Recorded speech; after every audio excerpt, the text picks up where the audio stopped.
सियाजू 14 वर्ष के लिए वन में गई,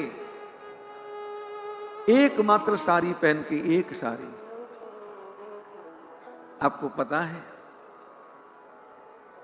12 वर्ष चित्रकूट प्रवास के बाद जब अत्रि जी के आश्रम में गए हैं मेरे प्रभु, तो अनुसुईया जी ने सियाजू के सामने देखा, सियाजू की साड़ी तार तार हुई हुई थी, जगह जगह से फटने के कारण गांठें बांध रखी थी।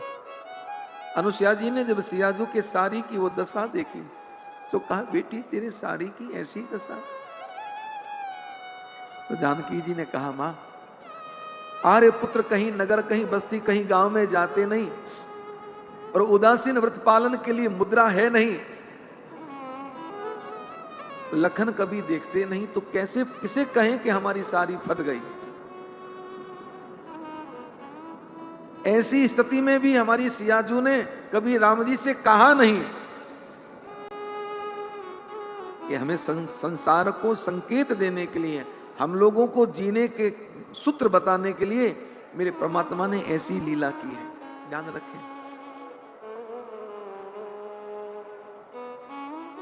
ताकि परिस्थिति किसी की भी हमेशा अनुकूल नहीं रहती महाराज, परिस्थितियां प्रतिकूल अनुकूल होती रहती हैं, पर धन्य वही पुरुष हैं जो प्रतिकूल परिस्थिति में भी अनुकूलता को महसूस करके अपने जीवन को चलाएं। वही तो जय जय है महाराज। सत्संग किस लिए होता है? कथा क्यों होती? क्यों कथा में क्या है? क्यों सुनी जाती है? एक बात और कह दूं, कलयुग के अंदर न तो आप जप करते हैं, कर सकते हैं, न आप तप कर सकते हैं, और नहीं आप यज्ञ कर सकते हैं, नहीं आप पूजा कर सकते हैं, क्योंकि इन सब के लिए सबसे बड़ी आवश्यकता होती है मन की स्थिरता, और मन स्थिर रहता नहीं है, मन अति चंचल है। तो कलयुग में एक ही साधन है भगवत प्राप्ति का, कि भगवत कथा श्रवण करें, अधिक से अधिक भगवत कथा श्रवण करें और नाम जप करें। कुछ करने की जरूरत नहीं महाराज, बेड़ा पार हो जाएगा। और कथा सुनेंगे तो भगवान के चरणों में आपकी प्रीति बढ़ेगी, आपको विश्वास होगा, और नाम जप से जीवन में अनुकूलता। देखिए, सत्संग से और कथा सुनने से अशोक जी भाग्य नहीं बदलता। हम अगर कहें कि भैया आप कथा सुनो आपके भाग्य बदल जाएंगे, तो पहले हम अपने बदले ना, आपको काहे को महाराज? भाग्य कभी किसी का नहीं बदलता, पर हां कथा सुनने से, सत्संग करने से व्यक्ति का भाव बदल जाता है, और जब भाव बदल जाता है तो महाराज वो दुख में भी सुख को महसूस करता है। बस यही बात, भाग्य नहीं बदलता। आप संत की संगति कर दो, संत के संग रह जाओ, संत के पास जाओ, और आप सोचो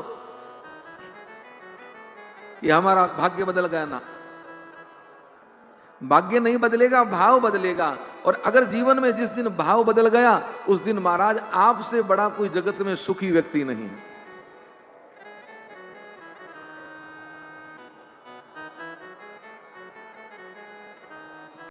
हनुमान जी ने राम जी से यही तो कहा कि प्रभु आपकी भी पत्नी आपके संग नहीं है, और सुग्रीव की पत्नी भी उसके संग नहीं है।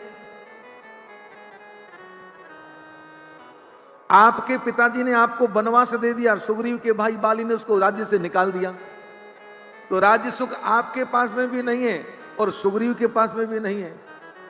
तो बाह्य दृष्टि से देखें तो आप दोनों की स्थिति एक जैसी है, लेकिन मन स्थिति देखें तो आप दोनों की स्थिति में अंतर है, क्योंकि आप इस स्थिति में भी गा के कथा सुना रहे हैं और सुग्रीव इस स्थिति में रो के कथा सुना रहा। अंतर यही, क्योंकि राम जी ने कहा आपन चरित का हम गाई। प्रतिकूल परिस्थिति में भी व्यक्ति अगर आनंद में रहे, सुख में रहे, प्रसन्नता में रहे, यही तो है कि भगवान का भजन आपके जीवन में आया है। सत्संगी में संसारी में क्या अंतर? यही तो अंतर है।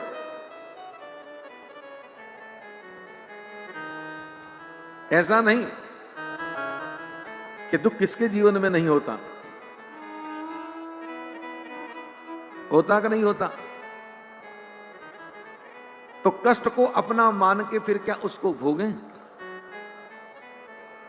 बोलिए, कष्ट अपनी जगह है, अपना कर्तव्य अपनी जगह है। आप अपने कर्म पथ पे चलते रहो, जीवन में जो कष्ट आया है वो साथ साथ चलता रहेगा, क्या फर्क पड़ता है हमारा।